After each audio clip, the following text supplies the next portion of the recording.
अपना 28 तक हो गया था। अपन 29 से चालू करते हैं। Direct आ जाते हैं direct।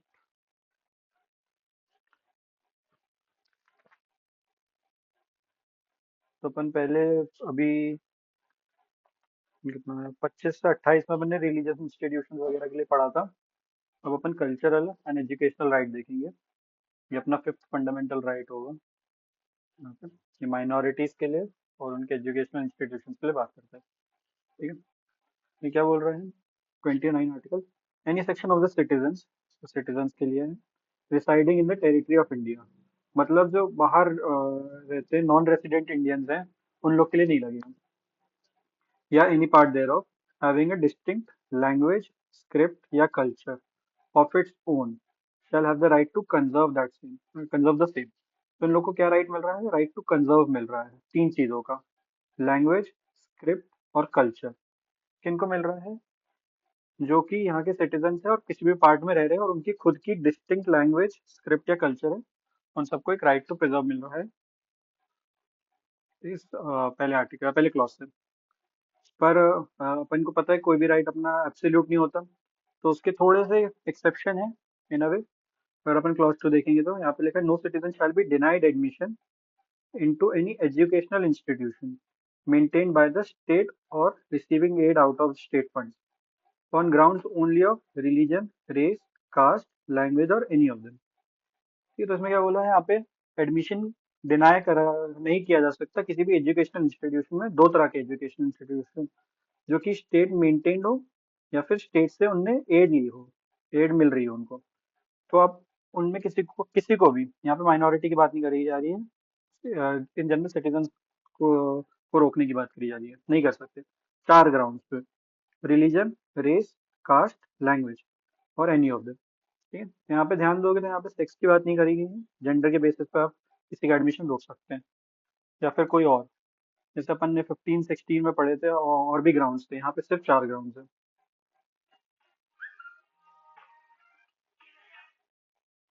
ठीक।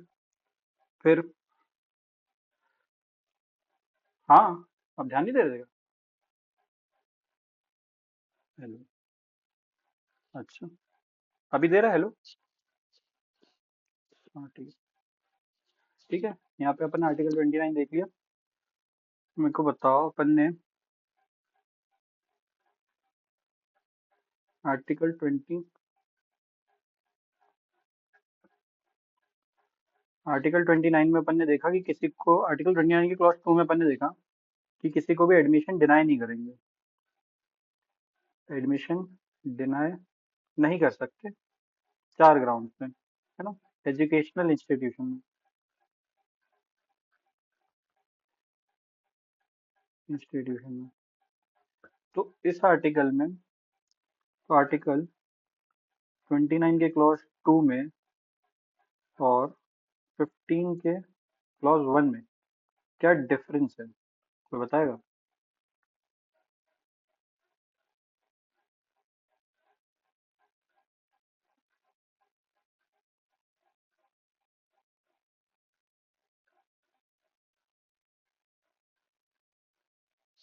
ओके, देखो इसमें मेनली दो तीन है। जैसे पहला, जो आर्टिकल 15 क्लॉज 1 का अपन को प्रोटेक्शन मिलती है, वो अगेंस्ट स्टेट मिलती है ना? पर जो आर्टिकल 29(2) का देखेंगे, उसमें दोनों के खिलाफ है, स्टेट और इंडिविजुअल दोनों के अगेंस्ट है अपन को ये राइट, ये प्रोटेक्शन। फिर 15 क्लॉज 1 जो है वो बहुत जनरल लैंग्वेज है उसकी, है ना?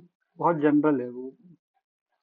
पर जो 29 का क्लॉज 2 है, वो स्पेसिफिक एजुकेशनल इंस्टीट्यूशंस की बात कर रहा है।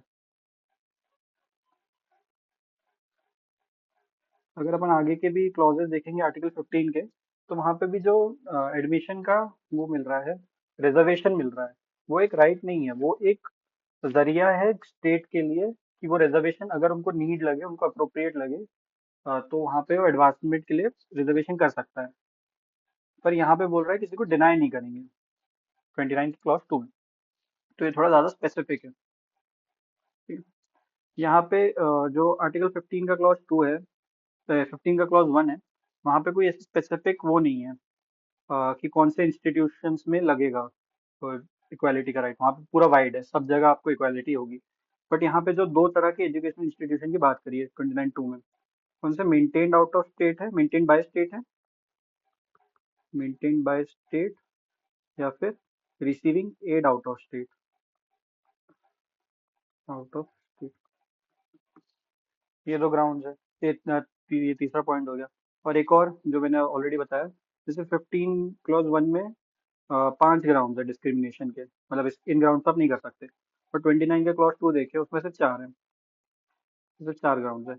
जो एक यहाँ पे जेंडर का आप डिस्क्रिमिनेशन नहीं कर सकते, बट इसमें आप कर सकते हैं क्योंकि यहाँ पे ग्राउंड नहीं दिया हुआ है।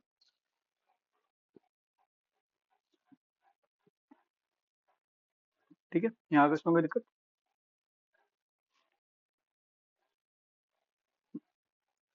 अपन अपन हटते हैं उससे इसमें। तो अपन जब 15 कर रहे थे, 15 16 कर रहे थे, तब अपन ने केस देखा था चंपाकम दोराई राजन का, 15 के लिए। तो वो वाला केस यहाँ पे भी लगता है, आर्टिकल 29(2) पे भी के बेसिस पे भी उसको चैलेंज किया गया था। तो यहाँ पे क्या हुआ था, मद्रास गवर्नमेंट ने एक फिक्स प्रोपोर्शन कर दिया था ईच कम्युनिटी के लिए, सीट्स अलॉट करी गई थी। तो वहाँ पे बोला था कि हमारे 15 क्लॉज 1 और आर्टिकल 29(2) का वायलेशन है। तो इसको चैलेंज किया गया। तो और इन सुप्रीम कोर्ट ने उसमें इस ऑर्डर को इनवैलिड करते हुए वायलेटिव बताया था आर्टिकल 29(2) का। तो अपन ने देखा था कि उसके बाद 15 क्लॉज 4 आया था, जो कि इनेबलिंग प्रोविजन था स्टेट के लिए कि वो रिजर्व कर सकता है किसी को, किसी के लिए भी सीट्स। तो ये वाला केस इस वाले आर्टिकल के लिए भी वो है। ठीक है। फिर ये दो केसेस है, रमेश चंद्रा वर्सेस प्रिंसिपल और नागेश्वर राव वर्सेस प्रिंसिपल। यहाँ पे क्या बोला है, जो आर्टिकल 29 क्लॉज 2 का प्रोटेक्शन है, वो वहां अप्लाई नहीं करेगा, does not apply whether student is expelled from an institution on grounds of indiscipline, या फिर where he is refused admission on grounds of his not possessing requisite qualifications। मतलब अगर आप वैलिड ग्राउंड्स पे उसको एक्सक्लूड कर रहे हैं एडमिशन से, तब आपको 29(2) का डिफेंस नहीं मिलेगा। ठीक है, यहाँ पे लिखा है denied admission, no one no citizen shall be denied admission. But आप तब उसको डिनाई कर सकते हैं जब उसके पास कोई क्वालिफिकेशन ही नहीं हो, या फिर वो इंडिसिप्लिन क्रिएट कर रहा हो। ये कुछ एग्जाम्पल हैं, इसके अलावा और भी हो सकते हैं। ठीक है, ये अपना 29(2) हो गया, आर्टिकल 29 पूरा हुआ। फिर आते हैं अपन अपना आर्टिकल 30 पे। यहाँ पे माइनॉरिटीज को राइट मिल रहा है किस चीज का, minorities to establish and administer educational institutions. तो आर्टिकल 29 क्लॉज 1 में अपन ने देखा कि उनके पास राइट टू कंजर्व है लैंग्वेज, स्क्रिप्ट और कल्चर। तो उसको कंजर्व कैसे करेंगे, जनरली देखा जाए तो उसके लिए वो लोग इंस्टीट्यूशन बना सकते हैं, जिससे वो लोग अपने राइट को कंजर्व भी करेंगे और आगे भी बढ़ा पाएंगे। तो वही राइट उनको आर्टिकल 30 में मिल रहा है। क्या लिखा है, ऑल माइनॉरिटीज, ये सिर्फ माइनॉरिटीज के लिए, whether based on religion, language. तो दो तरह की माइनॉरिटीज की इस आर्टिकल में बात करी गई है, एक रिलीजियस और एक लिंग्विस्टिक, यानी लैंग्वेज के बेसिस पे। उनके पास राइट होगा, right to establish and administer educational institutions of their choice. तो यहाँ पे एस्टैब्लिश एंड एडमिनिस्टर को अपन साथ में पढ़ेंगे, तो वहाँ पे जो एस्टैब्लिश भी वो लोग खुद करेंगे और एडमिनिस्टर भी वो लोग खुद करेंगे, किसको, एजुकेशनल इंस्टीट्यूशन को, ऑन देयर ओन चॉइस।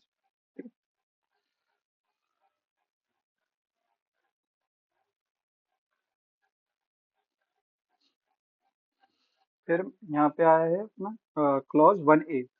ये आया था बाद में अपने ये अमेंडमेंट से ऐड हुआ था, ये ऐड हुआ था अपने 44th अमेंडमेंट से। ये ऐड क्यों हुआ था, क्योंकि अपने पास पहले था 19 का 1 का एफ, जो था अपना राइट टू प्रॉपर्टी। ये अपने पास एक फंडामेंटल राइट था। ठीक है, तो 44th अमेंडमेंट से इसको हटा दिया, राइट टू प्रॉपर्टी को, राइट टू प्रॉपर्टी को हटा दिए। तो उससे क्या हो रहा था, और इसको फिर वहां से 300A में भेज दिया, तो कॉन्स्टिट्यूशनल राइट बन गया। और यहाँ पे एक और आर्टिकल था, आर्टिकल 31, जो कंपलसरी एक्विजिशन की बात करता था, इसको भी हटा दिए 44th अमेंडमेंट से। तो यहाँ पे क्या हुआ कि अगर इनको फंडामेंटल राइट से हटा दिया, तो कोई भी प्रॉपर्टी को ये लोग अपने हिसाब से कम स्टेट एक्विजिशन में कर सकती थी, अपने अंदर ले सकती थी। तो उससे बचने के लिए ताकि माइनॉरिटीज को जो 30 के क्लॉज 1 में राइट मिल रहा है कि आप इस्टेब्लिश और एडमिनिस्टर कर सकते हैं अपने एजुकेशन इंस्टीट्यूशन को, अगर स्टेट अपने मनमानी से एक्विजिशन करने लगा प्रॉपर्टीज का, तो इनके जो माइनॉरिटीज का राइट है वो डिफीट हो जाएगा खुद के लैंग्वेज को प्रिजर्व करने का और इंस्टीट्यूशन इस्टेब्लिश करने का भी। तो वहाँ पे 1 क्लॉज ए ऐड किया गया, क्योंकि ये क्या बात करता है, ये कंपलसरी एक्विजिशन की बात करता है of any property of an education institution established and administered by a minority। तो क्लॉज 1 में जो भी established और एडमिनिस्टर हो रहा है रेफर टू इन क्लॉज 1। तो स्टेट क्या करेगा, state shall ensure that the amount fixed by or determined under such law for the acquisition of such property is such as would not restrict or abrogate the right guaranteed under that clause। तो क्या बोल रहा है कि state को ये ध्यान रखना है जब वो एक्विजिशन कर रहा है कंपलसरी, कि वो अमाउंट ऐसा फिक्स करे या ऐसा डिटरमाइन करे कि जो 30 के क्लॉज 1 में आपको राइट मिल रहा है माइनॉरिटीज को, वो रिस्ट्रिक्ट ना हो, नॉट रिस्ट्रिक्ट और एब्रोगेट। ठीक है। मतलब माइनॉरिटीज के राइट को प्रोटेक्ट करने के लिए क्लॉज डाला गया जब ये दोनों निकले थे, 91F और 31।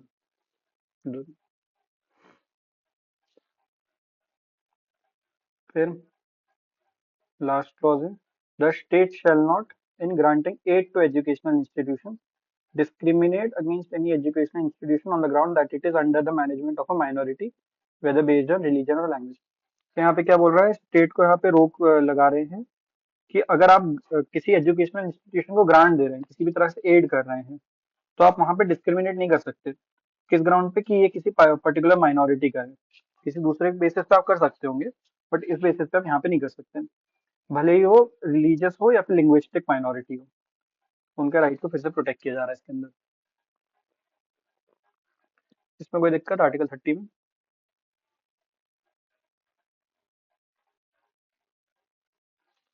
तो टू, क्लॉज 2 बताने की 1 नहीं बताना। टू, हाँ देखो 2 में ये बोल रहा है कि स्टेट को रोक लगा रही है, स्टेट शैल नॉट, जब वो एड दे रहा है किसी भी तरह की, तो पैसों की एड हो सकती है या फिर कोई भी दूसरी तरह की एड हो सकती है एजुकेशन इंस्टीट्यूशंस को, जो आर्टिकल 30 के क्लॉज 1 में है, वो इस ग्राउंड पे डिस्क्रिमिनेट नहीं करेगा कि वो किसी पर्टिकुलर माइनॉरिटी का है। ठीक है। तो आप मतलब इससे फेवरेटिज्म हो जाएगा कि आप किसी एक माइनॉरिटी को आप एड कर रहे हैं पर दूसरे को आप नहीं कर रहे, तो वो आप वो स्टेट वो नहीं कर सकता, भले ही वो माइनॉरिटी रिलीजन के बेसिस पे हो या फिर लैंग्वेज के बेसिस पे हो। ठीक है।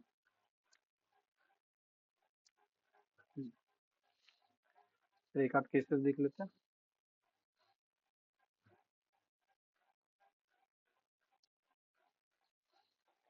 Saint Xavier's College versus state of Gujarat 1971। In this case, the court dealt with various questions and points in arising from Article 30। यहाँ पे 29 और 30 के बीच का रिलेशन को डिस्कस किया था कोर्ट ने। यहाँ पे इनने ये डिस्टिंक्शंस बताए अलग अलग। क्या, कि आर्टिकल 29 जो 1 है, क्लॉज 1, वो है किसी एक सेक्शन ऑफ सिटीजन्स को राइट दे रहा है जिसमें मेजोरिटी भी इंक्लूडेड होंगे, बट जो आर्टिकल 30 का क्लॉज 1 है वो सिर्फ माइनॉरिटीज को राइट दे रहा है, जो कि रिलीजन या फिर लैंग्वेज पे बेस्ड है। ठीक है। आर्टिकल 29 का clause 1 is concern with only 3 subjects, क्या है, लैंग्वेज, स्क्रिप्ट या फिर कल्चर। पर 30 का 1 सिर्फ 2 तरह की माइनॉरिटीज के लिए, लैंग्वेज और रिलीजन। जो 29 का 1 है वो राइट टू कंजर्व की बात करता है, लैंग्वेज, स्क्रिप्ट और कल्चर की, जबकि जो 30 का 1 है वो राइट ऑफ माइनॉरिटीज के एजुकेशन इंस्टीट्यूशन को इस्टेब्लिश और मेंटेन करने की बात कर रहा है। तो काफी अलग चीज है। जबकि 29(1) एजुकेशन से डायरेक्ट डील नहीं कर रहा है, पर आर्टिकल 30 सिर्फ एजुकेशनल इंस्टीट्यूशन के एस्टेब्लिशमेंट और एडमिनिस्ट्रेशन की बात कर रहा है। एस्टेब्लिशमेंट का मतलब है उसको खड़ा करना, उसको एग्जिस्टेंस में लाना, पर राइट टू एडमिनिस्टर का मतलब है जो बाकी के सारे मैनेजमेंट की चीजें होंगी वो सब। तो 30 का 1 सिर्फ उनसे बात कर रहा है और 29 बिल्कुल भी एजुकेशन से डायरेक्ट बात नहीं कर रहा। तो जो राइट कन्फर्ड है on the religious and linguistic minorities to administer education institution of the choice is not an absolute right। ये absolute right नहीं है, यहाँ पे एक ड्यूटी होती है उनकी कि आप अगर मैनेजमेंट कर रहे हैं तो आपको अच्छे से एडमिनिस्टर भी करना है उसका। अब एस्टैब्लिशमेंट एंड एडमिनिस्ट्रेशन में इम्प्लाइड है कि वो गुड एडमिनिस्ट्रेशन हो गया, आप कोई बुरा वगैरह नहीं कर सकते। तो आप उसके लिए रेगुलेशन गवर्नमेंट की तरफ से लगानी पड़ सकते हैं, अगर आपको इंश्योर करना है कि एडमिनिस्ट्रेशन सही से चलती रहे, है ना। यहाँ पे कोर्ट ने हेल्ड किया कि there was no fundamental right of minority to affiliation of a university. मतलब आपने अपना इंस्टीट्यूशन तो खोल लिया, बट आपके पास ये फंडामेंटल राइट नहीं है कि आपको अफिलिएशन मिलेगा ही मिलेगा।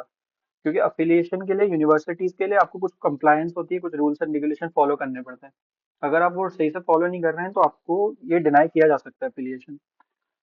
Though there is no fundamental right to recognition or affiliation, but to deny affiliation or recognition to minority institutions except upon certain terms and conditions amount to the surrender of their right to administer educational institutions of their choice would in effect deprive them of their right under Article 30 clause 1। इसमें क्या बोला है, अगर आप certain terms and conditions जो सबके लिए equally apply करते हैं, उनके बेसिस पे अगर आप उनका affiliation रिजेक्ट कर रहे हैं तब तो ठीक है। बट अगर आप उनके खिलाफ डिस्क्रिमिनेशन कर रहे हैं कि ये कोई पर्टिकुलर माइनॉरिटी से बिलोंग करते हैं, इसलिए इन लोग के इंस्टीट्यूशन को हम affiliation नहीं देंगे, तो वो इफेक्टिवली आर्टिकल 30 क्लॉज 1 का वायलेशन हो जाएगा। तो आपको सबको इक्वली ट्रीट करते हुए एफिलिएशन देना है, और आपके रीजनेबल बेसिस से डिनाई करने का तो आप कर सकते हैं, ऐसा इस केस में बोला। इस केस में किसी को कोई दिक्कत? Saint Xavier College versus state of Gujarat.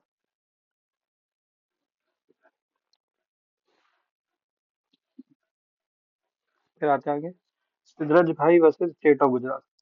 The court held that regulations made in the true interest of efficiency of institution होना चाहिए, नहीं, instruction, discipline, health, sanitation, morality, public order and the like may be imposed.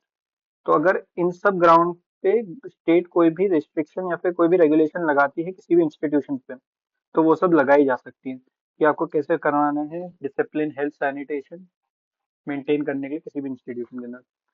ये सच regulations are not restrictions, ये जो regulations है, ये इन तरह के रेगुलेशन जो है वो रिस्ट्रिक्शंस नहीं होंगी कोई किसी भी राइट पे, जो राइट इनको आर्टिकल 30 में मिल रहा है। क्योंकि इनका मेन ऑब्जेक्टिव ही क्या है, main objective secure proper functioning of the institution in matters of education. तो ये जो रेगुलेशन है, इनके पास एक डुअल टेस्ट होगा, क्या, रीजनेबल होनी चाहिए, और जो regulative of the educational character होना चाहिए, and are conducive in making the institution an effective vehicle of education. तो अगर जो एजुकेशन दी जा रही है वो उसको इफेक्टिवली और बढ़ाने के लिए रेगुलेशन होनी चाहिए। तो अगर ये डुअल टेस्ट कोई रेगुलेशन पास कर देता है तो वो वैलिड होगा, वो कोई रिस्ट्रिक्शन नहीं होगी, और वो किसी राइट का वायलेशन नहीं होगा। ठीक। फिर TMA by foundation versus state of Karnataka. बहुत इंपॉर्टेंट जजमेंट है ये एजुकेशन रिलेटेड के लिए। यहाँ पे बताया था कि माइनॉरिटी स्टेटस किसको मिलेगा। ये बोला, कोर्ट ने बोला था कि ये डिसाइड किया जाएगा demographic composition of states, states के बेसिस पे। ऑल इंडिया लेवल पे कभी आप माइनॉरिटी नहीं देखेंगे, हर स्टेट के अंदर माइनॉरिटी आप अलग अलग देखा जाएंगे। That is in the proportion of their position in the population of different states, not on all India basis. The court also overruled a previous case which had held that the minority educational institutions were free to reserve seats up to 50%।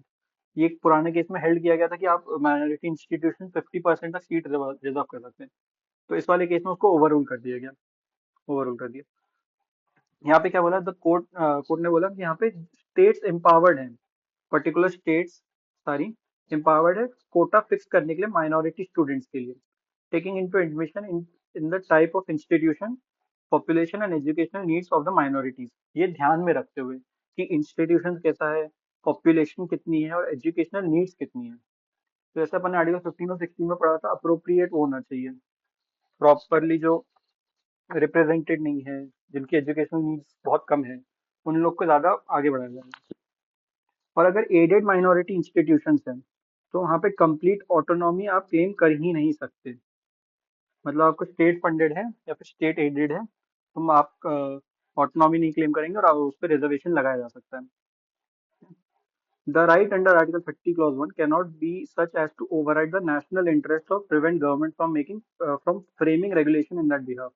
तो article 30 का clause 1 complete नहीं है, absolute नहीं है, वो national interest या government को रोक नहीं सकता देश को आगे बढ़ाने के लिए, वेलफेयर स्टेट बनाने के लिए, लोगों के वेलफेयर के लिए। ठीक है? यहाँ पे भी एक टेस्ट दिया गया है, रेगुलेशन जो भी बनाई जाएगी कि वो रीजनेबल और रैशनल होना चाहिए, conducive to making institutions for minority community. It is directed towards maintaining excellence of the education and efficiency of administration, so as to prevent it from falling in standards. ये तो जो पिछला test दिया था उसी को थोड़ा और अपग्रेड करके बताया गया है यहाँ पे। फिर PA Inamdar versus state of Maharashtra 2005 का केस। यहाँ पे बोला गया था जो प्राइवेट अनएडेड प्रोफेशनल इंस्टीट्यूशंस हैं, माइनॉरिटी या नॉन माइनॉरिटी फर्क नहीं पड़ता, उनको आप फोर्स नहीं कर सकते इसके लिए रिजर्वेशन पॉलिसी के स्टेट के, अगर वो प्राइवेट और अनएडेड है तो। ठीक। अ, अगर ऐसी रिजर्वेशन लाई जाती है तो वो वायलेटिव होगी 30 के, आर्टिकल 30 के भी और 19(1) के भी। 19(1) क्या था?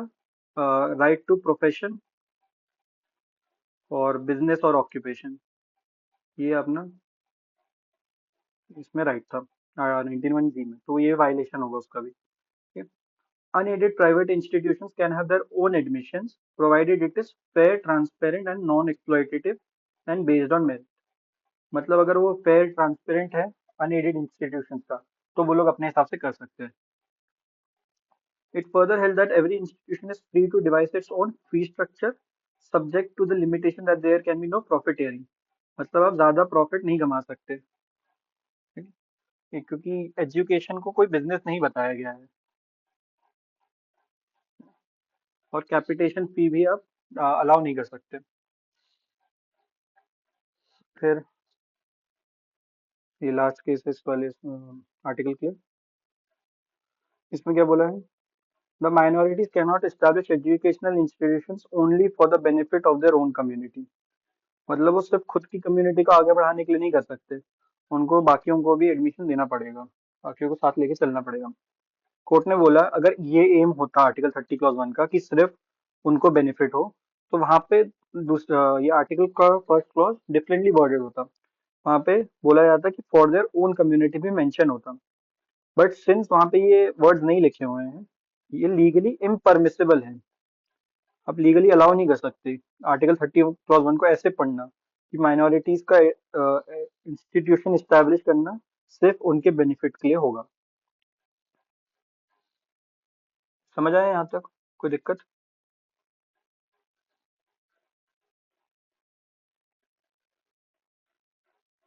ठीक है।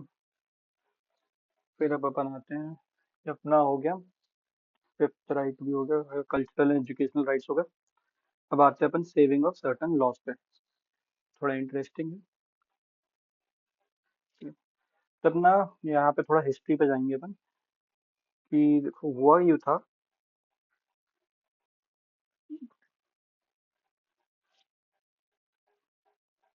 हाँ, जो अपना कॉन्स्टिट्यूशन आया था 1950 में, तो तब ये सीन था, अपन तभी इंडिपेंडेंट हुए थे, तो फार्मर्स और जो पुअर लोग थे उन लोग के पास खुद की कुछ प्रॉपर्टी नहीं थी, और जो जमींदार वगैरह लोग थे उन लोग के पास बहुत बहुत ज्यादा प्रॉपर्टी थी। तो बहुत ज्यादा अनइक्वल बैलेंस ऑफ प्रॉपर्टीज था, ऑफ इनकम था, स्टेट था मान लो। तो उसको बराबर करने के लिए स्टेट, जो अमीर लोग थे जिनके पास बहुत सारी प्रॉपर्टी थी, उन लोग से लिमिट लगा के उन लोग की प्रॉपर्टी जबरदस्ती अपने अंदर लेके जो गरीब लोग हैं जिनके पास कुछ नहीं था उनको बांट रहे थे।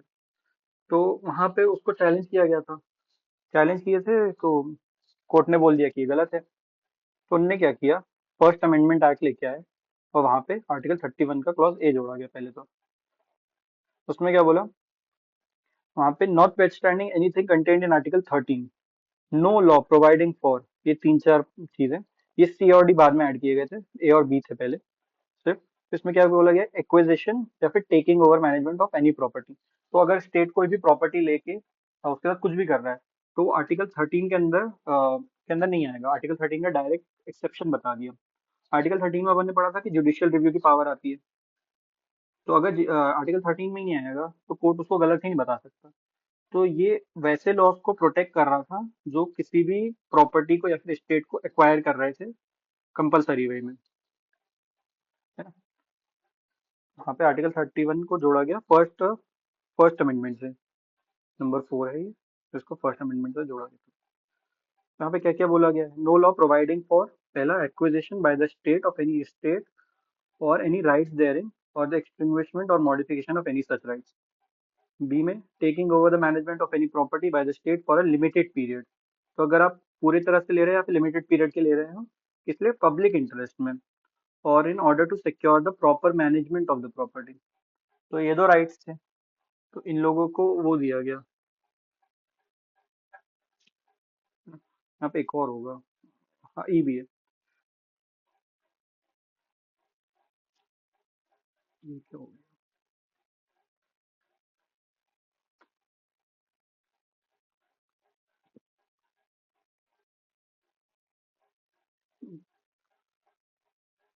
फिर यहाँ पे एक और आया था, फोर्थ अमेंडमेंट एक्ट। वहां से थोड़ी और चीजें जोड़ी गई थी। जैसे ये बी सी डी ई जोड़े गए थे, और इनको रिट्रोस्पेक्टिव इफेक्ट दिया गया था। जिस दिन से ये वाला आया था 1955 में, फोर्थ अमेंडमेंट एक्ट आया था 1955 में, पर इसको रेट्रोस्पेक्टिव इफेक्ट दिया गया था 1951 से, मतलब 4 साल पुरानी डेट से इनको इफेक्ट में लाया गया था। और इसको स्कोप को बहुत बढ़ा दिया था, पहले तो बहुत लिमिटेड था। ठीक है, यहाँ पे ज्यादा इंपॉर्टेंट नहीं है, बट तुम्हारे जनरल नॉलेज के लिए बता रहा हूँ। यहाँ पे अलग अलग तरह से राइट को एक्सटिंग्विश किया जा रहा है, या फिर मॉडिफाई किया जा रहा है, या फिर एक्वायर कर रहे हैं।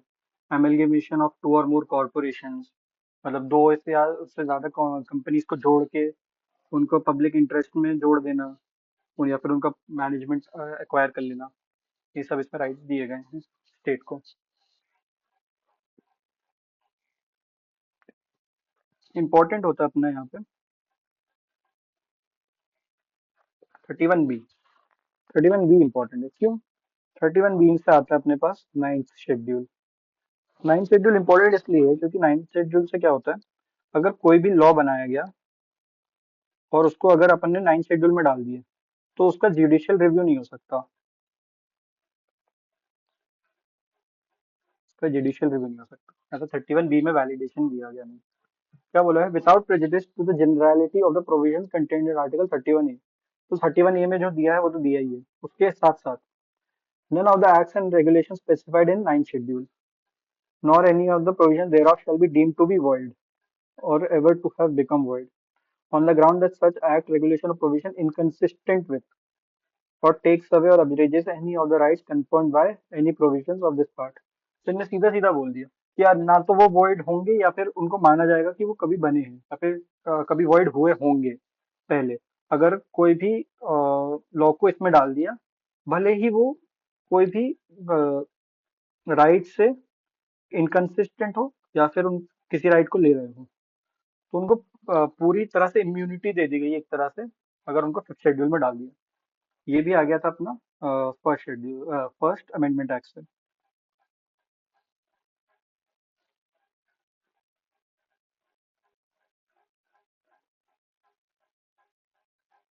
ठीक है,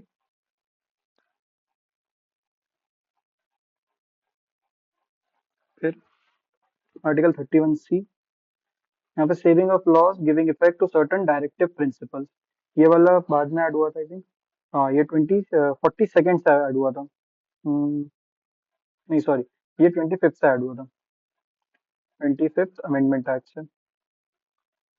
इसमें क्या बोल रहा है? Not standing anything content in article 13, मतलब जुडिशियल रिव्यू से आगे बढ़ गई है, इन पे जुडिशियल रिव्यू नहीं हो सकता। No law giving effect, effect दे रहा है किसको? To the policy of the state towards securing all और any of the principles laid down in part 4। Part 4 बात करता है अपने डीपीएसपी की। तो इनने बोल दिया अगर कोई भी लॉ आ रहा है जो डीपीएसपी को इफेक्ट देने के लिए, उसके कोई भी प्रिंसिपल को, तो वो वॉइड नहीं करार किया जाएगा। इनने पूरा इम्यूनिटी दे दी, मतलब यहाँ पे डीपीएसपी को ऊपर कर दिया फंडामेंटल राइट से। तो आप डीपीएसपी को बढ़ाने के लिए, आगे करने के लिए, आप फंडामेंटल राइट्स का वायलेशन कर सकते हैं, ऐसा इन्होंने बोल दिया direct. Shall be deemed to be void on the ground that it is inconsistent with, takes away or abridges any of the rights conferred by article 14 और 19। तो 14 और 19 के वायलेशन के बेसिस पे आप इसको जुडिशियल रिव्यू नहीं कर सकते हैं। ठीक है, तो इन, तो डायरेक्टली 14 और 19 को गिरा दिया गया डीपीएसपी के कंपेयर में। ऐसा हो गया। ठीक है, और आगे क्या बोला है, दो पार्ट में है ये, यहाँ पे कैंड लगा है। यहाँ पे क्या बोला है, no law containing a declaration that it is for giving effect to such policy shall be called in question in any court on the ground that it does not give effect to such policy। तो इनने क्या बोल दिया कि अगर वहां उस कोई लॉ पास हो रहा है इस आर्टिकल के अंदर, और वहां पे डिक्लेरेशन है कि हम कोई पॉलिसी को, डीपीएसपी को इफेक्ट में ला रहे हैं, तो उसको आप क्वेश्चन ही नहीं कर सकते कोर्ट में। ऐसा उन्होंने डायरेक्ट बोल दिया। तो यहाँ पे हर तरह से इम्यूनिटी मिल गई कि आप चेक भी नहीं कर सकते कि वो इफेक्ट दे भी रहा है कि नहीं। ठीक है? कुछ कुछ चीजें इसमें बाद में ऐड हुई थी, जैसे ये वाला देखोगे, ऑल और any of the principles laid down in the in part 4। तो ये पहले सिर्फ डी और ई, सी और डी के लिए था I think। नहीं, बी और सी के लिए था। 39 के क्लॉज बी और सी के लिए था पहले सिर्फ ये। फिर इसको अमेंड करके बाद में सारे प्रिंसिपल ऐड करने की कोशिश करी गई, पर इसको हटा दिया गया था। अभी अपन केसेस देखेंगे उसमें तो और क्लियर हो जाएगा। पर यहाँ तक किसी को कोई दिक्कत? हाँ बोलो।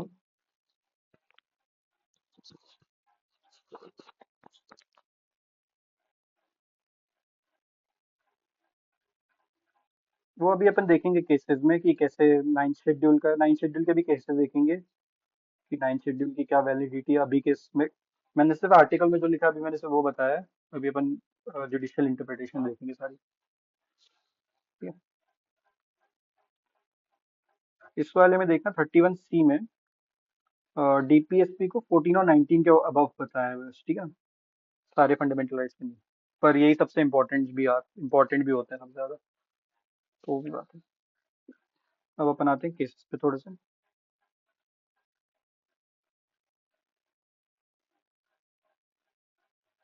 हम्म, सबसे बड़ा case Kesavananda Bharati versus state of Kerala 1973 का। यहाँ पे जो सेकंड पार्ट था जिसमें डिक्लेरेशन की बात करी थी कि अगर हमने डिक्लेयर कर दिया तो आप चेक भी नहीं करोगे कि वो पॉलिसी को इफेक्ट ला रहा है कि नहीं, सिर्फ उतने पार्ट को अनकॉन्स्टिट्यूशनल डिक्लेयर कर दिया। और जो फर्स्ट पार्ट था 31C का, उतने को वैलिड रखा था। ठीक है, तब सिर्फ 31 आर्टिकल 31 क्यों लिखा है, 39 होना चाहिए सॉरी, ये 39 होगा। On the ground, the effect of declaring the second para as void is that the court will have jurisdiction to examine whether there is a direct and reasonable nexus between the laws passed to implement the DPSP contained in Article 31B and C। तो उनने declaration वाला part invalid कर दिया। इससे क्या हुआ कि अब वो चेक कर सकता है कि ये सही में इफेक्ट देने के लिए है भी कि नहीं। तो पूरी तरह से इम्यूनिटी खत्म हो गई उनकी। ठीक है, फिर यहाँ पे आया 42nd अमेंडमेंट एक्ट इस केस के बाद। यहाँ पे क्या हुआ, आर्टिकल 31C को अमेंड कर दिया गया, और जो 39B और C था इसको एक्सपैंड करके सारे डीपीएसपी को इंक्लूड करने की कोशिश करी गई। फिर वहां पे ये आ गया, गिवन प्राइमेसी ओवर आर्टिकल 14 और 19। फिर से केस हुआ। फिर आया Minerva mills limited versus Union of India 1980 का केस। यहाँ पे क्या हुआ, यहाँ पे 31C में जो भी अमेंडमेंट हुई थी 42nd अमेंडमेंट से, उसको स्ट्रक डाउन कर दिया गया। और किस बात पे कि बेसिक फीचर्स जो है कॉन्स्टिट्यूशन के उसको वायलेट कर रहा है, वो डिस्ट्रक्टिव है उसके लिए, बेसिक फीचर्स के लिए।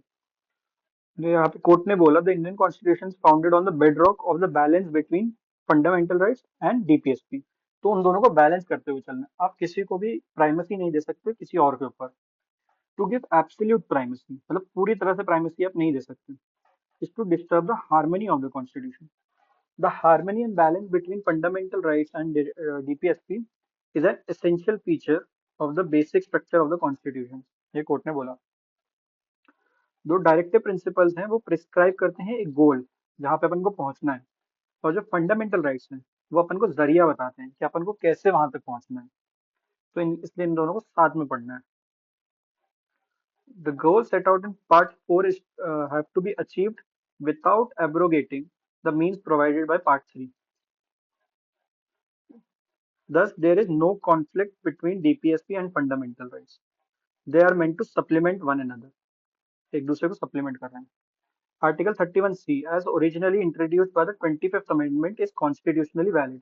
तो केशवानंद भारती में भी फर्स्ट पार्ट को वैलिड कहा था, इसमें भी उसको वैलिड कर दिया।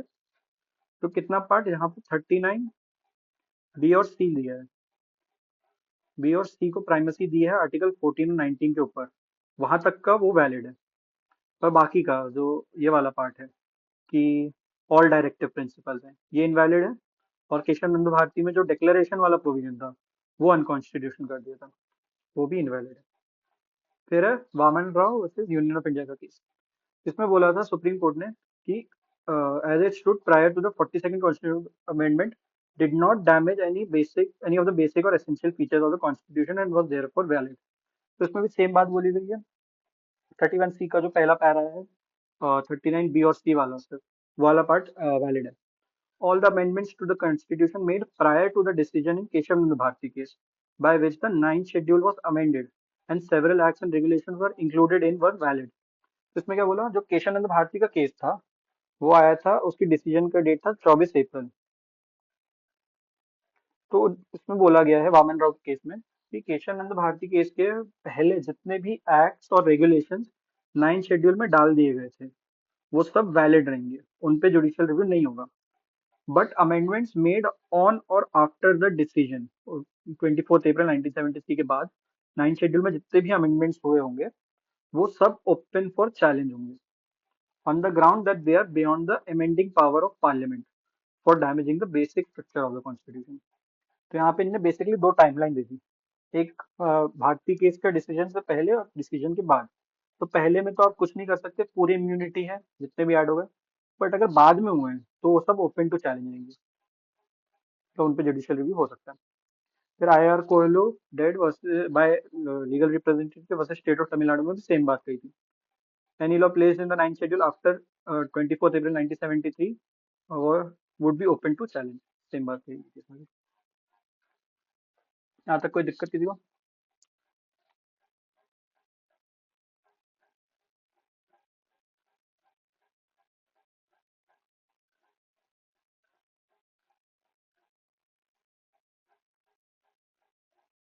हम्म, 32 पर पहुंच रहे अपन। तो आज के लिए इतना ही करते हैं, 32 अपन कल से कर लेंगे और कल अपन फिर फंडामेंटल राइट्स खत्म कर लेंगे।